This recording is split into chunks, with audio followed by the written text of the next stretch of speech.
Well, good morning, church.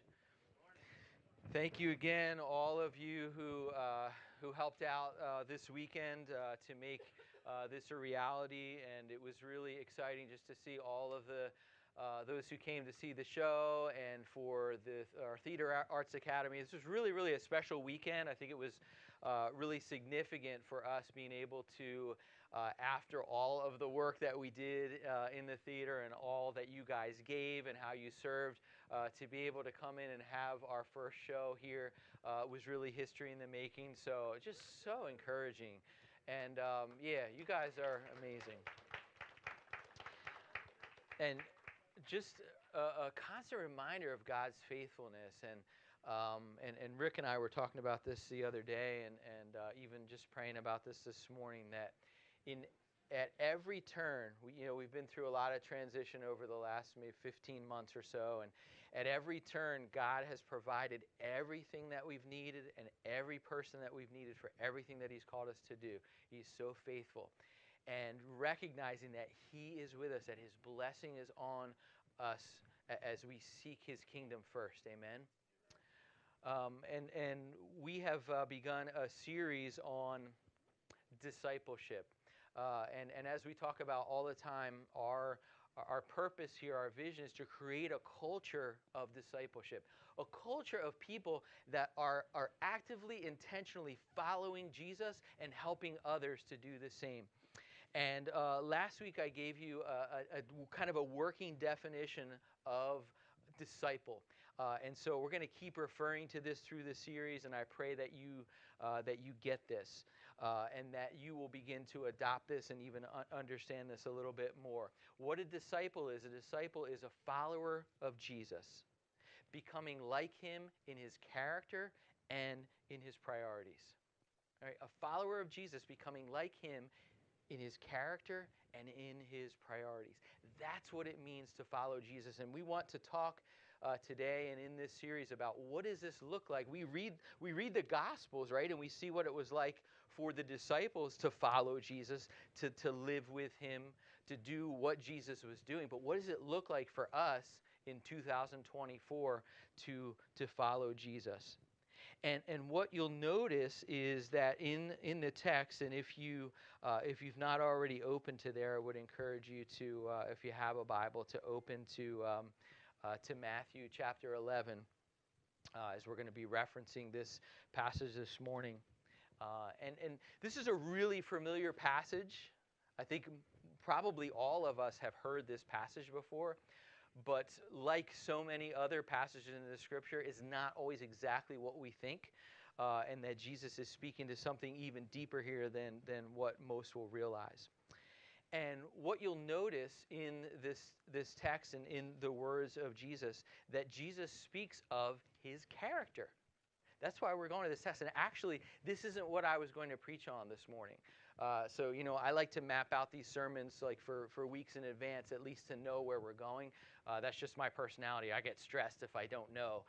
So I think God, sometimes He throws me a bone and He's like, yeah, you go ahead and plan. I'm going to change your plan, but you can plan if it's going to make you feel better. And so I do that. And as I began to study last week on being Christ-like, I felt like the Lord led me to this passage in particular as just sort of a reference point where I was going with this. But as I began to meditate on this passage and really study it more, God began to really speak to my heart specifically about what I believe He wants to speak to us today. Because if we're going to be like Christ in His character, this is a really good place to start, because Jesus here speaks specifically of His character.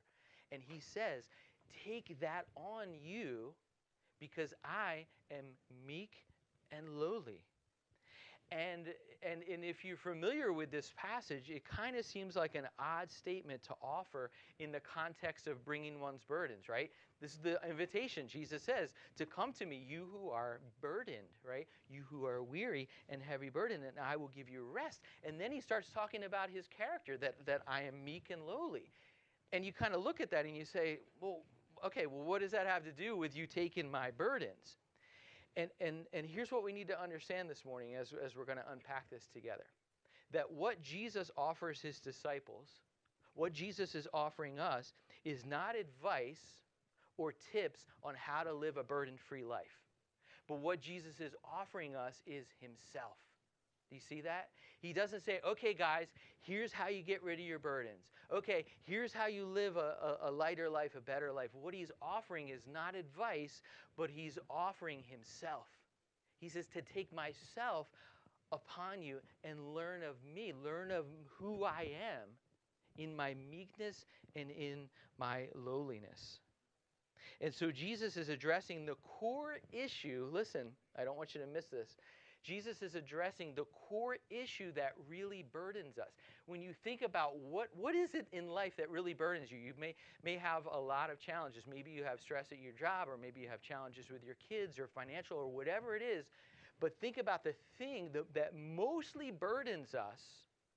The thing that weighs us down the most is our pride. The thing that burdens us most is not something that's external, it's something that's internal. And so this is what Jesus is speaking of here. He said, I'm not giving you ways to overcome these burdens that you think are external in life, but what I'm speaking to you is what I'm giving you, what I'm offering you is myself. Because your issue is not the externals, your issue is the internal. Ultimately, your issue is the pride. And I think that everything, virtually every problem that we have, virtually every conflict, every internal struggle can be traced back to this root of pride. This is going back probably 5 or 6 years ago. If you don't know me, I like to landscape. I like to have like a manicured property. Like that's something that I enjoy doing. I actually like cutting my lawn. I know some of you have a hard time relating to that, but it brings me joy to keep things nice. And a few years ago, I had some friends that showed up in my yard, and they showed up underneath my yard. Moles. You familiar with these guys? Right? They are the spawn of Satan. And they have become my nemesis. And I would see these bumps popping up like all over, like in the playground and in the area where the trampoline is, and the bumps popping up in my lawn and in the mulch beds and all over. They're popping up everywhere. So I'm like, I got to get these suckers. And so I was like Caddyshack. You remember the Chevy Chase and Caddyshack, right? So I'm trying to figure out what to do about these things, and I found these granulars that you could sprinkle on the lawn, and you had to do it gradually to try to like push them out of your lawn. And I started doing that, right, and water that in, and I'm like, all right, I think I got them now, right? A few days later, boom, boom, boom, boom, boom, I see them popping up everywhere. I'm like, ah, you suckers. So then I'm like, all right, what else can I do? So I bought this poison. I'm going right in. I'm going to poison these suckers. So I got this thing, and it's like a tube, and you gotta find the active trails. So I'm trying, all right, I think they're over here, right? So you make this little hole, and you put these pellets down in the hole so that those little critters eat the poison, right? And then they're going to take it to their friends, and they're all going to die. And I did that. Okay, I'm bitter, all right? Pray for me. Yeah, right? Yeah, hang on. So I think I got them, right? I think I poisoned them, and then I killed them all, right? And the next thing you know, pop, pop, pop, pop, pop. They're popping up all over, right? I can't get them. Man, if you have a solution for me, let me know. I'm open to the idea of dynamite, if I can do it without blowing up my house. Because every time I think I got these critters, they keep popping up. And where am I going with that, you ask? That's what our pride is like. I think I keep getting it, right? I think I keep overcoming, like, oh, I'm okay now. Like, it's not going to be a struggle anymore. Pop, pop, pop, right? It pops up again, right? I think I've overcome this thing. I think I've surrendered it to the Lord. Boom, boom, boom. It keeps popping up everywhere. I can't get rid of it, right? I'm playing whack-a-mole with my soul. Oh, that's good, right? I got to put that in my notes for next time. You're playing whack-a-mole with your soul. Some of the best things just come out, right? Some of the worst things come out that way too. Forgive me. But you see, the problem with pride is that it's always popping up. And the problem with pride is that it appears in many different forms. It's like a movie. Did you ever see a movie where one actor is playing multiple roles? It's like, who was the guy who played Coming to America? Eddie Murphy, right? And Eddie Murphy plays like every character in the movie, right? He just keeps coming in different forms. And that's what pride is like. Pride appears in all different forms. You know, pride is the reason that I feel insignificant sometimes, right? I might be upset if you didn't. One of the things that drives me crazy is when I text somebody and they don't text me back. That drives me crazy, right? Why? Because it makes me feel insignificant. Because I feel like I'm not important enough to reply. Some of you are feeling really guilty right now. No, I think you're all good. But you know, thinking about that, sometimes we have to. Amy reminded me the other day about. She was like, "I remember when you talked about the dash lights. Every time something bothers me, it's like the dash light on my car, and I have to look under the hood and say, why am I feeling this way?" And you know, so something like that, it reveals, okay, I feel insignificant. Why do I feel insignificant? The root is pride. It's pride. That's why I feel that way. It's why you might feel envious of someone. It's why you might get jealous of someone. Do you realize that the reason that you get offended, it's your pride. That's why you get offended. Right? It's not just because somebody did something wrong to you. It's about your pride. That's what's being offended. It's your ego, right? Your pride. It's why some of you don't want to admit that you ever need help. It's why some of you don't want to acknowledge that you actually have a struggle and say, I need help, because we don't want to admit that we need help. It's our pride. And we cover it up with things like a veneer that says, well, I don't want to burden anyone. Guess what? It's pride at the core. It's why we're hurt by criticism. When someone criticizes you, that's why we get so hurt about it. But it's also why we get so inflated when someone builds us up sometimes. It's our pride. Do you know that when you feel sorry for yourself, right, when you're throwing yourself the pity party, do you know who's throwing that pity party? Right? It's your ego. It's your pride. It's why when your kids do something wrong in public, it's why you feel so embarrassed, right? It's your pride. It appears in all different forms, in all different ways.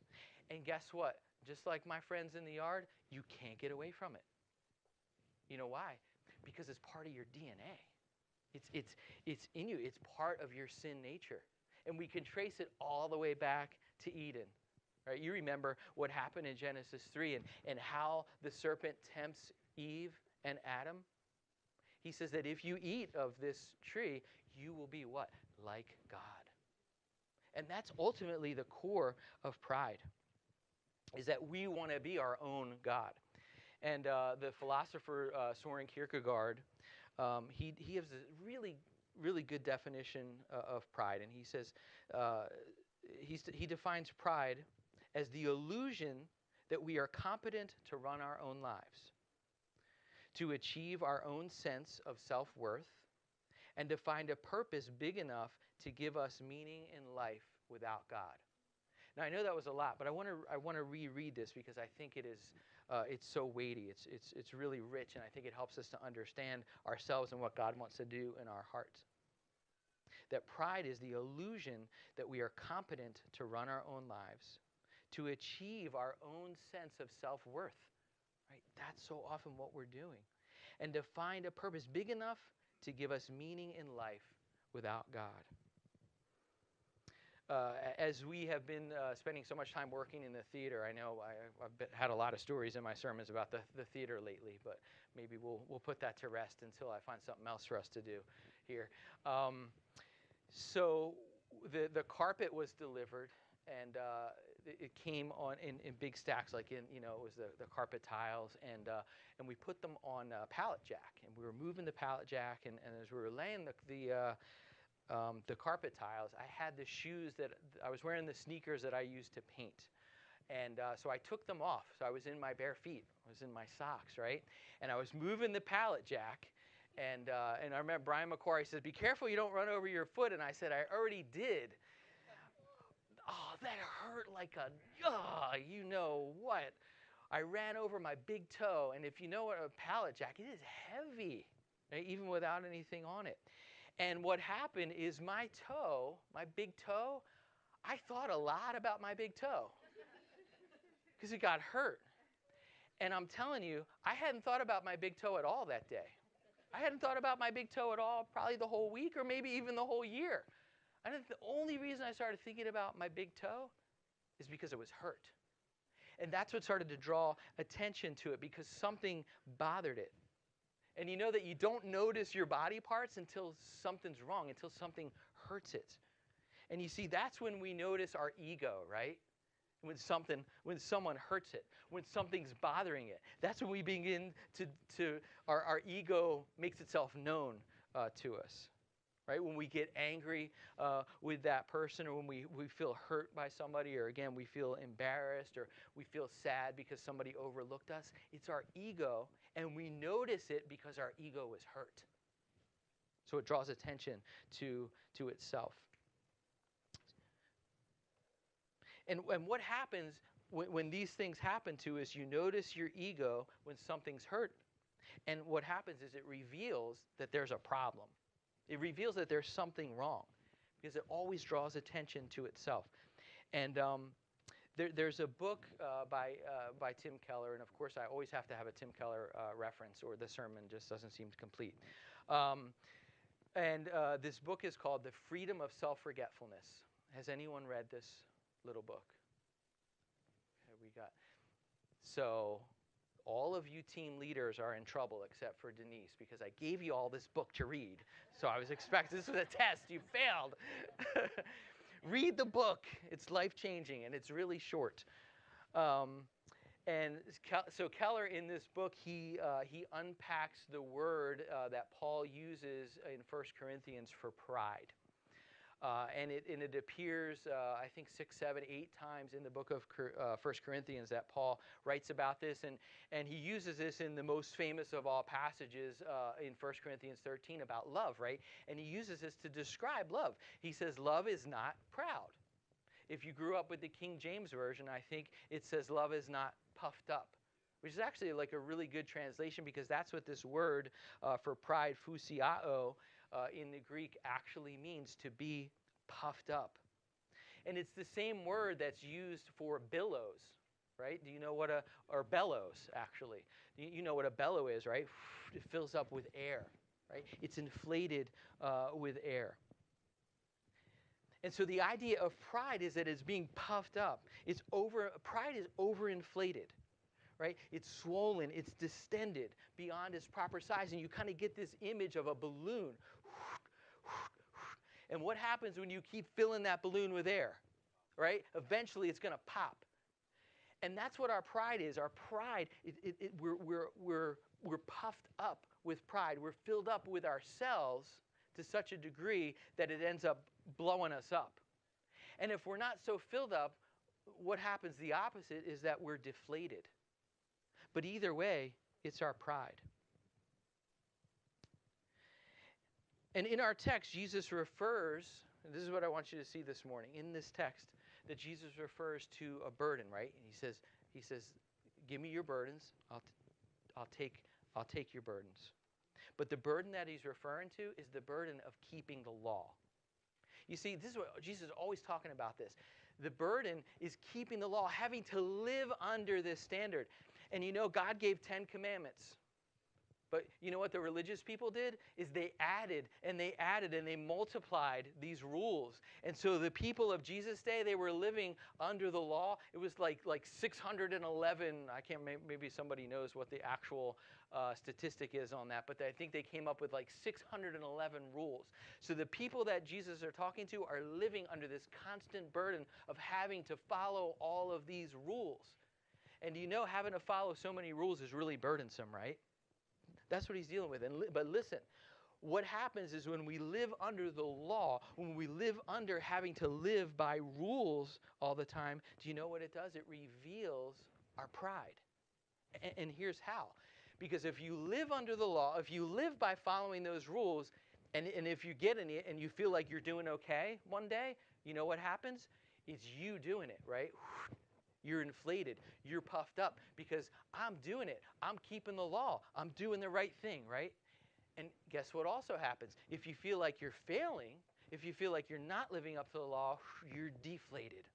And that's the burden of constantly having to live under rules and regulations and trying to keep the law. But here's what I want us to see about this. That either way, you know who it's about? It's about you. It's about what you're doing or not doing. It's about what you think you can accomplish or what you think you can accomplish. Either way, it reveals the pride that is deep within our souls. And so, and even if you look at the next chapter, if you peek into chapter 12, Jesus talks about this in the next section. And this is where the Pharisees come to Jesus and they say, your disciples were walking through the grain field on the Sabbath, and they were picking the grain and they were eating it. And guess what? That was one of the 600 and however many rules that they had, is that on the Sabbath, you can't even pick a piece of grain. Well, you to live under that kind of burden. And so what they're doing here is they say, and this is interesting in chapter 12, if you look down to verse 2, but when the Pharisees saw it, they said to him, look what your disciples are doing. What the Pharisees are doing is they're comparing, and they're saying, we are better than you are. What they're doing is they're comparing it. They're saying that we measure greater than you do. We measure greater than your disciples. You need to live up to this standard. This is the standard that we're living up to, and you need to live up to this standard. And that's what they're saying. We measure better than you. And listen, if we don't understand the gospel, there's always a measurement for us to live up to, isn't there? There's always a measurement. And that's heavy. It's too heavy for us to live. It's a weight by which we live under, this constant pride. And I know that I can speak for my own life personally, that I still wrestle with this all the time. Trying to live up to a certain measurement. Feeling like I'm not good enough. Do you ever feel like you're not good enough? Do you ever feel like you don't measure up? And I know, for me personally, apart from the gospel, the reality of the gospel in my life, that would be an unbearable burden for me. I don't think I could get out of bed in the morning without the gospel, because that unbearable burden of having to constantly try to live up to a certain standard. And you know what invariably happens is that you're constantly comparing yourself, right? You think you're doing better than some people, and you think you're not doing as good as other people. And it's bondage, to burden for us to carry. Think about this. In ancient times, in the time that the Gospels were written in the first century, how did someone measure the value of something? It was through weight, right? We put it on a scale so we can see how much it weighs and determine what its value is. And I think that that's the burden for us that we live under constantly, is trying to measure ourselves and trying to prove ourselves. It's a heavy weight for us to live under. That we're always looking for the verdict, right? Am I good enough? That's the question that we're answering. Am I good enough? That we're looking for others' approvals. If you've read C.S. Lewis in the Mere Christianity, again, I really, really highly recommend that book. I think it's really foundational for us as believers. And I have some guys that are not yet believers that are reading this, and God is speaking to them. But Lewis has a whole chapter on that he writes on pride, and the idea, and I'm going to butcher this as I always do. It's hard not to butcher Lewis. He's so articulate. But he speaks of the idea about pride and what makes us feel valuable. And the idea, he says, is that, like, for example, if you have money, right? If you have wealth, he says that what makes you feel valuable is not that you have wealth, but that it's you have more wealth than other people, right? There's a measurement. There's a comparison. And he says that's what makes you feel proud. That's what makes you feel valuable, is if you have more wealth than someone else. Or another example, maybe I may feel valuable because I think I'm a good piano player. And maybe, let's say in our church, that I'm a good piano player compared to anyone else in our church. And then Rob Edson shows up. right? And play circles around me. And so maybe I felt valuable, that I was a good piano player until someone better comes along. And now I feel less valuable. You see, that's the deception. Thank you for humbling me. I wasn't really the best piano player even before you showed up, but just as an example. But this is how our egos are always, that's what our egos are always doing. They're always putting together a resume, right, to try to prove ourselves, to try to prove our worth and our value, to try to fill that sense of inadequacy in our lives and emptiness. But our egos are a black hole, and we can never satisfy them no matter how much we throw into them. This is the problem, our egos keep drawing attention to themselves. But you see, the solution that Jesus offers for the great burden of pride is being lowly. That's what Jesus offers us. Because when we're lowly, our egos are not drawing attention to themselves. And the only way for our egos to stop drawing attention to themselves is for us to cure what's causing the problem, and that's pride. And if we are becoming like Christ in his character, humility is essential. It's essential to us. And so I've been talking this morning about the burden of pride. And now I want to talk for a few minutes about the relief of humility. And you see, what Jesus offers here in response to the burden of having to prove oneself by living under the burden of the law, what he's offering them is not a different standard to live by. He's not offering them a different way of life, a different code. He doesn't offer them a new lifestyle. He offers them a new life. He doesn't offer us a religion. He offers us himself. Do you see that? He says, here's the cure. Take myself upon you and learn of me, for I am meek and lowly. In Romans 8:29, we refer back to that probably often in this series. Everybody knows Romans 8:28, right? That God causes all things to work together for good of those who love him. But then he says that those all things, everything that he's working towards, is for you to become conformed to the image of Christ. He says predestined, that we're predestined. That's our destination, is Christ-likeness. That's his ultimate goal in our lives. And when we talk about following Jesus and being a disciple, that's what it is, to become like him in his character. And so Jesus reveals to us here a chief aspect of his nature, which is necessary for us to develop in our lives in order for us to become Christ-like. And so I want to talk about these two words for a few minutes. He talks about being meek and being lowly. And I thought this was a really good definition of meekness. I think this was Strong's definition. Meekness towards God is that disposition of spirit in which we accept his dealings with us as good, and therefore without disputing or resisting. In other words, we accept whatever God has given us as good without fighting it. We take whatever our lot in life is. This is meekness. That whatever our lot in life is, that we embrace it and that we accept it without fighting it, without complaining. That meekness is that we trust God even in the midst of injustice in our own lives.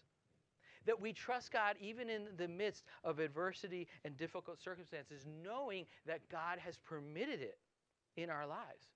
And when we recognize that, then we don't feel sorry for ourselves. Right? That's the core of meekness. Meekness is embracing who we are. And I know for me, it's embracing like who I am and who I'm not.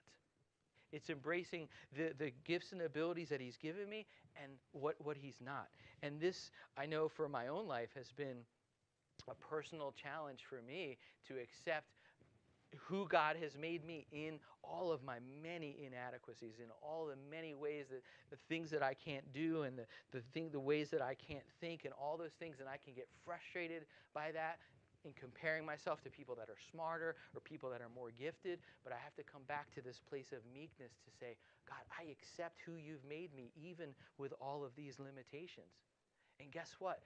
That brings a lightness, doesn't it? That relieves a burden, because in my weakness, his strength is made perfect. You see, the meek person is not occupied with oneself at all. Right? Anyone who's truly has meekness, they're not occupied with themselves because they realize they're not entitled. They're not deserving. And the glory all goes to God. So he describes himself. So Jesus describes himself, his character, as meek. And he says, take that on you. And then he uses this other word, lowly. How many of you have used the word lowly in the last few weeks? Right? That's not something that we talk about. But the idea of lowliness means not rising far from the ground. That's really good. Lowliness is not rising far from the ground. And to someone who is prideful of what they've accomplished, you see a person who has a great success, or they become some famous person, and they get prideful. What do you say to them? Remember what? Where you came from. And I think that's really good advice for us, because where did we come from? The dust. And I think it's no accident that God, in his sovereignty, chose to create mankind from the dust of the earth. Remember where you've come from. That keeps us lowly. In 1969, during the Minnesota Vikings game, any Vikings fans here? I doubt that. So there was like a halftime show, and there was a family, the Snyder family, and they used to make hot air balloons. So they actually manufactured hot air balloons, became like a hobby for their family. And they were, somebody asked them to do like a halftime show with the hot air balloon at the Minnesota Vikings game. So it was probably like January or something of 1969. So they came, they brought this hot air balloon, and what was supposed to happen is the mom was supposed to go in the hot air balloon, and it was supposed to go up and kind of float across the stadium and come back down. That was a big deal in 1969, I guess. But as she got into the basket of the hot air balloon, and it wouldn't go up. Now, that must have been a humiliating moment for mom, right? But they decided that, well, we need to put somebody lighter in there. And so they put their 11-year-old son, Ricky, in the hot air balloon. And I know everybody already knows where this is going, right? So Ricky gets in the hot air balloon, and it begins to float, and it floats up. And what was supposed to happen is there was a tether that was supposed to stop it when it got like to the top of the stadium.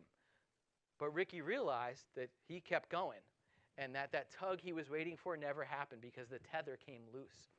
And so this hot air balloon escaped, and it flew out of the stadium. And you can imagine the horror of these parents watching their kid like fly away, untethered, through Minnesota, and it's going miles and miles. And he finally got it to come down, but then there was trees, and so he had to land in the river. And it's like January in Minnesota. So the hot air balloon lands in the river, spills Ricky out. The basket spills him out into the river, and the hot air balloon keeps going. And so he was able to actually swim to safety through the slush, and somebody rescued him. They saw the kid, and they rescued him and brought him back to the stadium. Meanwhile, his parents are chasing this hot air balloon, right? And it lands somewhere, and there's no Ricky. So again, you can just imagine what the parents are going through.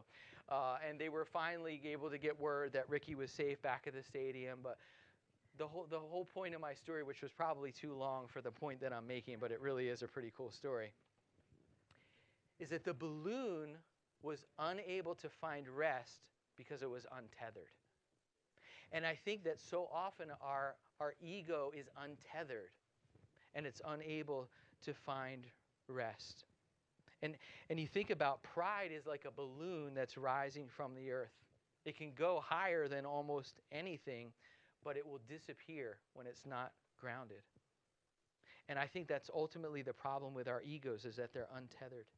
And we need to be grounded. We need to be lowly. And remember the truth of who God says that we are in him. And what Jesus is offering us here in this passage is to give us lowliness. Is to make us grounded and rooted and established so that we don't float away, right? So that we don't drift. And what happens is when I reject self-importance, when I consider others more important than myself, when I live a life only to the glory of God, listen, what happens is I find rest for my soul. Because my soul is no longer striving to prove its importance. So I can just be, right? That's a place of rest, isn't it? When we're not striving to prove our value or to gain our worth, we can just rest, we can just be. And this is what he promises. He says, take my yoke upon me and learn of me. I am meek and lowly. And when you have that, you will find rest for your soul. You see, a humble person is not occupied with themselves at all. You've probably heard this definition that humility is not thinking less of yourself, it's thinking of yourself less. But in order for this change to happen, we must become occupied with another who is able to produce this kind of humility in our hearts. And so Jesus says here, take my yoke on me and learn of me. And what I want us to see this morning is that Jesus is not offering us suggestions about how to be a better person. He doesn't give us advice about how to be less prideful. Because you see, gentleness, meekness, lowliness, humility does not address the standards of behavior and action. That's not talking about behavior. It's not talking about action, but it's addressing the condition of our hearts. Because it's out of our heart, it's out of the condition of our heart that these actions come, that these behaviors emerge. And so the solution for the burden of pride is humility as described by the character of Jesus, being meek and lowly. But you all know that humility is not something that you choose. Do you ever try to choose to be humble? You can't just choose it. And there's things like when our kids were young, that there's things that we could kind of make our kids do. Good things, right? We could say, well, be nice. You be nice to that person, right? Don't be rude. We could make our kids do that, right? I can say, all right, I'm going to choose to be kind today. We can do that. I can say, I'm going to choose to be positive, and I'm choosing positivity. I could even choose to be less angry by listening to people. We were just talking about that at Equip. But listen, telling someone to be humble is like telling Chris Sayer to be short. Well, Chris, you're too tall. Can you just be short? It's not possible. It's like telling you to grow another spleen. Like you can't do it, right? It's not possible for you to do that. It's impossible. And this is the idea with humility, with being meek, with lowliness. It's an issue of the heart. It's not something that you can just choose. It's not something that you can decide, okay, I'm just going to be humble, because you can't change your heart like that. It's a change in nature that only Christ can do in us. And so this is what he offers, right? And he says that I'm going to make you a new creation, the new covenant, to give you a new heart. That's what's required in order for us to be humble, in order for us to be meek and lowly, in order for us to take on the character of Christ. It's not something that we just choose to do. It's something that has to be formed in us. And so Jesus says, take my yoke and learn of me. True humility comes not from modifying one's behavior, but from being united with the one who himself is truly humble. That's where true humility comes from. In Galatians 2:20, Paul says, he says, I'm crucified with Christ, that I've died to me. And he says, it's no longer me who lives, but Christ lives in me. See, the only way for the character of Christ to be formed in us is for Christ to be in us. Is for us to be filled with Christ. He says, learn of me. How do we learn? In intimate relationship with Jesus. That's how his character is formed in us. We learn of his ways. You know, when you spend time with certain people, you become like that person, right? A lot of times when you spend a lot of time with people, you start talking like them, you start acting like them, sometimes you start sounding like them, doing the things that they're doing. How does that happen? It happens because you're in relationship. It happens because you're spending time with them. And that's what Jesus is inviting us into. To learn of me, to be with me, to spend time with me, to allow my character to be formed in you so that you can experience true humility and so that you can be free. Because his yoke is light. And so it's interesting, he uses this word yoke. We never use this unless we're making eggs in the morning, right? That's the only time we talk about yokes. But you know what a yoke is, right? It was that thing in ancient times made of wood that one would put upon their shoulders in order to carry a weight a little bit more effectively. And so Jesus is using this as a metaphor, comparing a burden of living under the law, of living under the standard of having to perform all the time and having to live up and having to measure up. He's using this as a metaphor to compare what that's like versus what it's like to live by the Spirit through believing the gospel. Because you know what? Jesus fulfilled the law perfectly. And in doing so, he carried that yoke for us so that we could take on his yoke. He carried the yoke of fulfilling the law by living a perfect life, by shedding his blood to atone for the fact that we could not ever live perfectly up to the law. You see, wearing a yoke, when Jesus talked about this to people, when he talks about a yoke, it would always signify hard work. You couldn't get away from that imagery. It would always signify hard work. But the yoke that Jesus offers us is one that brings rest to our souls. Do you see that beautiful upside down kingdom that he offers in the gospel? He says that the yoke that I'm offering you is not more work. My yoke is easy. My yoke is light. And we can experience this because Jesus did the work for us on the cross. Amen? And what Jesus is inviting us into, the solution to what weighs us down, right? Ultimately our pride, which leads to every other sin, leads to every struggle. And he says that I want to take that from you so that you can find rest for your soul. But the problem simply cannot be solved by behavior modification. The cure for this disease is the gospel, for it is only the gospel that gives us a new heart. See, only the gospel unites us with the one who himself is truly meek and lowly. And we can become like him, being united with him in his death. And so that's the invitation that Jesus is always making to his disciples, is to come and follow him, is to come and die, right? He says he doesn't just say to take my yoke upon you, but he says take up your cross so that you die and I can live through you. So worship team, you can come up. See, the yoke that Jesus invites us to carry, it's his yoke.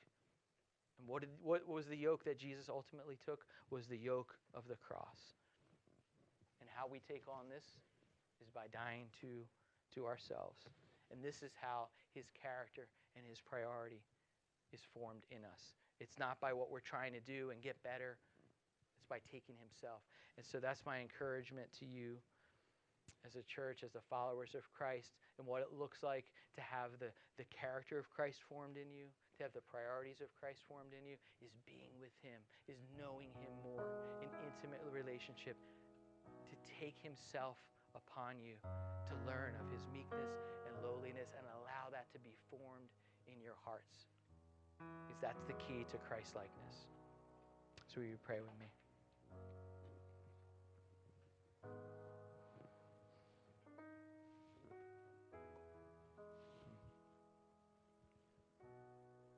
Our God, we thank you today, Lord, that you are so merciful.